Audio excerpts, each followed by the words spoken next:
లక్ష్మీనారాయణ ఒక జోమం వెంకటేశ్వరం ఆడికుని పెట్టాను అందులో జోమం బాగా అనంత చెవి పెడుతున్నాను ప్రత్యేక జోమం అందరూ ప్రత్యేక వెంకటేశ్వరం చెప్తాను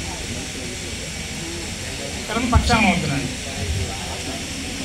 ఏం చెప్పింది కర్మే చెప్పాను అందరూ శుభాశిస్తురండి దగ్గర మాట్లాడండి సత్యత్ర వెంకటేశ్వరం పుస్తకం ఉన్నారు స్వామి నిర్మించాలని అందరికీ మంచి జరుగుతున్నాయి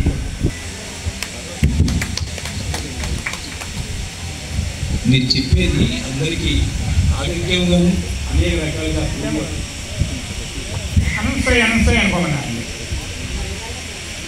పిఠాపురం వచ్చారు పిఠాపురం లాగా ఉంటారన్నాడు మంచి జరుగుతాయి అన్నాడు ఏకకాలం కరెక్ట్ తగ్గుతున్నాడు సాయి రామతో కూడా తోమన్నాడు వెంకటేశ్వరం గారికి అవధూత పైన తోమన్నాడు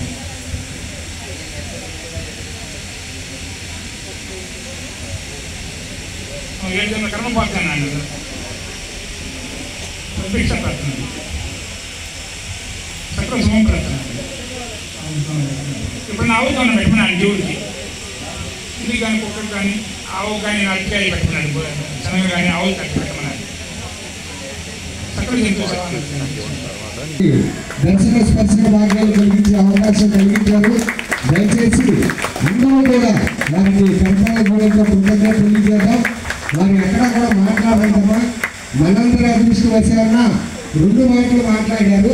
దానికి వాళ్ళందరూ కూడా వారికి కృతజ్ఞత తెలుస్తూ మరోసారి కర్తవ్య కూడా ఓం నారాయణ హరినారాయణ వారికి నాగసాయి గారు సత్కరిస్తున్నారు.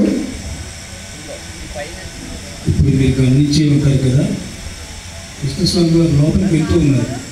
లోపలికి ఇది ఆత్మవిచారానికి సంబంధించింది. అందుకే లోపలికి వెళ్తే ఇప్పుడు చెప్పగలిగే మార్గం ఇంకా ఉంటుంది. అంటే స్వామి లోపలికి వెళ్తున్నారు కాబట్టి వారి ప్రయాణం నిజంగా ఈ సత్సంగాల ద్వారా చూడండి ఎంతమందిని మరి పరిచయం, ఎంతమంది